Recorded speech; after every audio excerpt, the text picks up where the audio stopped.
Good morning, students. Today, as we are learning chapter number 8 of the history, making of the national movement 1817 and 1947, we are going to continue learning about people's initiative. In the last class, we have already learned about the Rowlatt Satyagraha. We have also understood that what was Khilafat agitation and how non-cooperation movement and why non-cooperation movement was launched. Today we are going to continue understanding in details people's initiative, right? कल live class में मैंने आपको ये भी बताया था कि किस तरह से Mahatma Gandhi was becoming a popular figure and a national leader among the people, तो लोग कैसे उसके लिए रिएक्ट कर रहे थे। तो जैसे कि खेड़ा, गुजरात, पाटीदार, पेजेंट्स जो थे, उन्होंने एक नॉन वायलेंट कैंपेन ऑर्गेनाइज किया against the high revenue which was demanded by the British. Same has happened in the coastal Andhra and interior of the Tamil Nadu, जहाँ पे liquor shops were picketed, that means they were stopped functioning. The people have agitated in front of the liquor shops और उन्होंने वो liquor shops बंद करवाई। Tribals and the peasants staged forest Satyagraha and violated forest laws. Forest law मैंने आपको समझाया पहले ही, तो forest law को लोगों ने तोड़ना शुरू कर दिया था। बंगाल में Khilafat and non cooperation alliance gave enormous communal unity and strength to the national movement. अब हर जगह लोग यूनाइटेड हो रहे थे, तो आपको हर जगह से, मतलब ऑल ओवर द इंडिया, हर जगह से एक एक एग्जाम्पल दिया जा रहा है कि कहाँ कहाँ पर लोग कितनी लेवल पर एक दूसरे से इन्फ्लुएंस हो रहे थे। And what has happened in Punjab? The Akali agitation of the Sikhs sought to remove corrupt mahants supported by the British from their gurudwaras. तो जिन गुरुद्वाराओं में जो करप्टेड महंत थे, जो कि ब्रिटिशर्स को सपोर्ट कर रहे थे या फिर अपने ही लोगों को परेशान कर रहे थे, उनके खिलाफ सिख कम्युनिटी, जो कि अकाली दल है, वो खड़ा हो गया और उन्हें वहाँ से उन्होंने हटाया। तो इस तरह से एक मास मूवमेंट चल रहा था। हर जगह पे लोग अब गलत के खिलाफ बोल रहे थे, समझ भी रहे थे उस चीज़ों को। Then people's Mahatma, as I told you, that we can see from the above entire incidences and entire places that how what people have thought of Gandhi ji. लोगों का क्या सोच था about the Gandhi ji as a kind of मसीहा। लोग उन्हें क्या समझ रहे थे? मसीहा समझ रहे थे। Someone who could help them overcome there misery and poverty. उनकी दिक्कतों से, उनकी गरीबी से उन्हें कौन निकालेगा? उन्हें महात्मा गांधी निकालेंगे।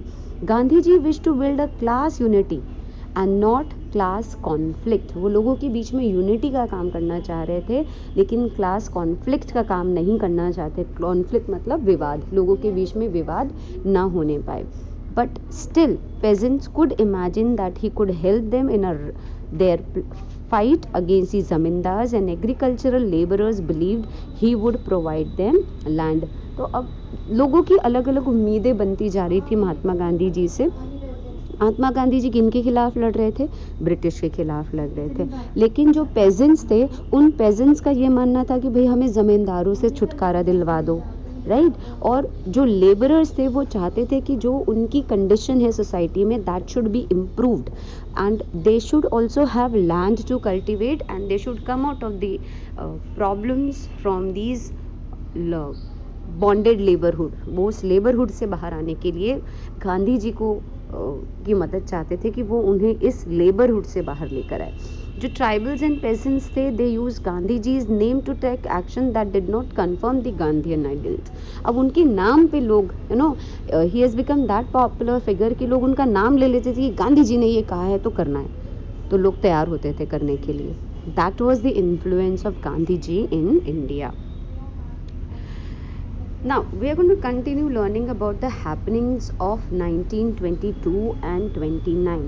Gandhi ji was against violence and therefore called off the non-cooperation movement as the crowd of peasants set fire to a police station in Chauri Chaura, killing 25 policemen. 25 policeman इस चौरी चौरा इंसिडेंट में मारे गए, जो कि मैंने आपको कल लाइव क्लास में समझाया भी था कि चौरी चौरा मूवमेंट क्या है। जिन स्टूडेंट्स को नहीं समझ में आया वो मुझे पर्सनली व्हाट्सएप करेंगे, मैं आपको फिर से समझा दूंगी। Some of the Gandhiji's followers undertook constructive works in villages. अब लोग विलेजेस की तरफ भी बढ़ रहे थे, वहाँ से भी लोग ज्वाइंट हो रहे थे। तो सिर्फ सेंटर एरियाज जैसे कि जो मेन उस समय सेंटर्स थे ब्रिटिशर्स के, सिर्फ वहाँ पर ही आपको एजिटेशन देखने नहीं मिल रहा था, आपको हर गांव, हर गली, हर मोहल्ले में एजिटेशन देखने मिल रहा था। हर जगह लोग खड़े हो रहे थे ब्रिटिशर्स के खिलाफ। Others like Chittaranjan Das and Motilal Nehru, they argued that parties should contest election to the councils and enter them in order to influence government policies. Chittaranjan Das और जो हमारे मोतीलाल नेहरू जी थे, they thought like we should participate in the elections. हम elections में participate करेंगे, हम ही जीतेंगे, और जब हम अपनी पॉलिटिक्स का हिस्सा बनेंगे तभी हम उसमें चेंजेस ला सकते हैं। ये उनका अपना थॉट प्रोसेस था। Now then comes the civil disobedience movement. Non cooperation movement start हुआ 1990 में, 1921 में उसे कॉल ऑफ कर दिया गया।